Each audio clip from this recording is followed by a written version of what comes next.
Hi friends, சில நாட்களுக்கு முன்னாடி ஆர்டமிஸ் 2 மிஷின் மூலமாக மனிதர்கள் விண்வெளியில் வெற்றிகரமான பயணத்தை மேற்கொண்டாங்க. ஆனால் விண்வெளியை விட பயங்கரமான இடமான கடலின் 80% அதிகமான பிரதேசம் இன்னும் ஆராயப்படாம தான் இருக்கு. கடலின் ஆழமான இருண்ட பிரதேசங்களில் கண்டிப்பாக ஆராய்ச்சி செய்ய வேண்டும். ஏன்னா பல மில்லியன் ஆண்டுகளுக்கு முன்னாடி அழிஞ்சு போன உயிரினங்கள் மறுபடியும் அதே கடலில் கண்டுபிடிக்கப்பட்டதை பார்த்து முழு உலகமே ஆச்சரியப்படுது. அதனால கடலின் மர்மமான இடத்துல இன்னும் எந்த மாதிரியான ப்ரீ ஹிஸ்டோரிக் அனிமல்ஸ் மறைஞ்சிருக்குன்னு யாராலையும் கற்பனை கூட செய்ய முடியாது. சில ஆய்வுகளின்படி ப்ரீ ஹிஸ்டோரிக் ஜாயண்ட் ஸ்குவிட்ஸ் இந்த நவீன காலகட்டத்தில் கூட வாழ்ந்துட்டு இருக்குன்னு விஞ்ஞானிகள் நம்புறாங்க. இதை நிரூபிக்கிற மாதிரி 2004 வருஷத்துல முதல் முறையா ஜாயண்ட் ஸ்குவிட்டுக்கு சம்மந்தப்பட்ட போட்டோ எடுக்கப்பட்டுச்சு. அதோட சைஸ் சுமார் 43 அடி இருந்துச்சு. இது ஒரு பெரிய ஷிப்பிங் கண்டெய்னரின் சைஸ்க்கு சமம். பொதுவாக இந்த உயிரினம் கடலின் 4000 அடி ஆழத்துல தான் வாழ்ந்துட்டு இருக்கும். இங்கிருந்து இன்னும் ஆழத்துக்கு போனா, அதாவது 19,000 அடி ஆழத்துல பிக் ஃபின் ஸ்குவிட் அப்படிங்கிற இன்னொரு வித்தியாசமான ஸ்குவிட் இனம் வாழ்ந்துட்டு இருக்கும். இது பார்க்க கிட்டத்தட்ட ஏலியன் மாதிரியே இருக்கும். இந்த வகையான ஸ்குவிட் கண்டுபிடிச்சதுக்கு அப்புறம் ஆழ்கடல்ல இன்னும் எத்தனை வகையான ஸ்குவிட்ஸ் வாழ்ந்துட்டு இருக்கலாம்னு விஞ்ஞானிகள் யோசிக்க ஆரம்பிச்சாங்க. இதுல சூப்பர் ஜாயண்ட் ஸ்குவிட்ஸ் கூட இருக்கலாம்னு விஞ்ஞானிகள் சொல்றாங்க. இதோட நீளம் சுமார் 200 அடி இருக்கலாம். இது 2 ப்ளூ வேலின் நீளத்துக்கு சமம். உண்மையா சொல்லப்போனா சூப்பர் ஜாயண்ட் ஸ்குவிட்டுக்கு சம்மந்தப்பட்ட ஆதாரம் 1896 புளோரிடாவின் கடற்கரை ஓரத்துல விஞ்ஞானிகளுக்கு கிடைச்சது. செயின்ட் அகஸ்டின் மான்ஸ்டர் அப்படிங்கிற இறந்த உடலை பார்த்த விஞ்ஞானிகள் ஆரம்பத்துல இது ஒரு ஜாயண்ட் ஸ்குவிட்னு அதோட சைஸை வச்சு சொன்னாங்க. ஆனா நவீன கால ஆய்வுகள் மூலமா அது டீகம்போஸ் ஆன ஒரு திமிங்கலத்தோட உடல்னு சொல்லப்பட்டுச்சு. பல மில்லியன் ஆண்டுகளுக்கு முன்னாடி, அதாவது டைனோசர்களின் யுகத்தில் கடலை ரெப்டைல்ஸ் தான் ஆட்சி செய்தது. அதில் அபெக்ஸ் பிரிடேட்டரான மொசசாரஸ், இக்தியோசாரஸ் மற்றும் பிளியோசாரஸ் ரொம்ப முக்கியமானதாக இருக்கு. இந்த மெரைன் ரெப்டைல்ஸ் எல்லாமே பிரம்மாண்டமான பெருங்கடல்களை சுமார் 186 மில்லியன் ஆண்டுகள் ஆட்சி செய்தது. அதுக்கப்புறம் ஒரு ராட்சத ஆஸ்ட்ராய்டு பூமியில் வந்து விழுந்ததால டைனோசர்கள் மட்டும் இல்லாம இந்த மெரைன் ரெப்டைல்ஸும் அழிஞ்சு போச்சு.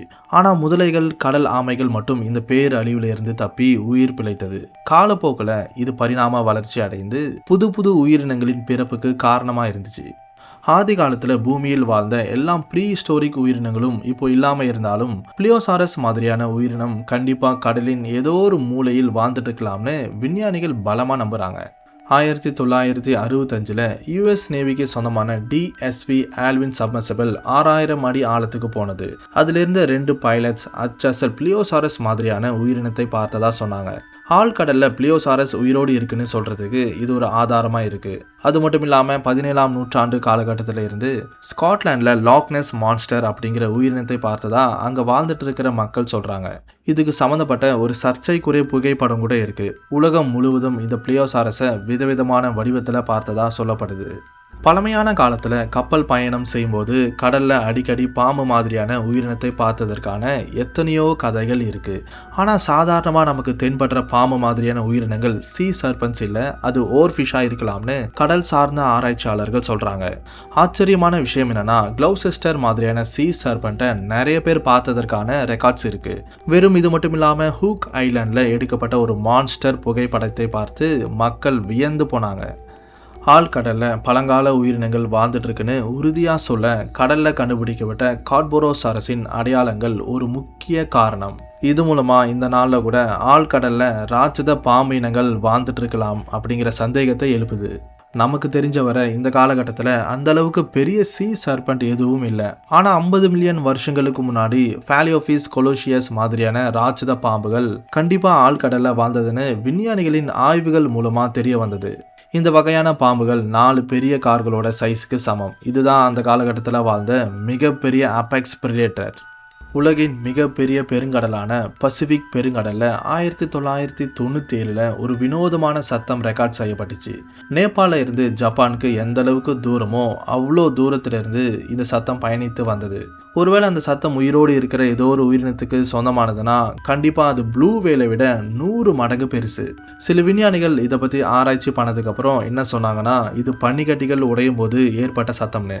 உண்மையா சொல்லப்போனா எத்தனையோ மில்லியன் ஆண்டுகளுக்கு முன்னாடி ஆழ்கடல்ல ராட்சத மீன்கள் வாழ்ந்திருக்கலாம். இதை நிரூபிக்கிற மாதிரி லீசிக்திஸ் மீனுக்கு சம்மந்தப்பட்ட அடையாளங்கள் கண்டுபிடிக்கப்பட்டுச்சு.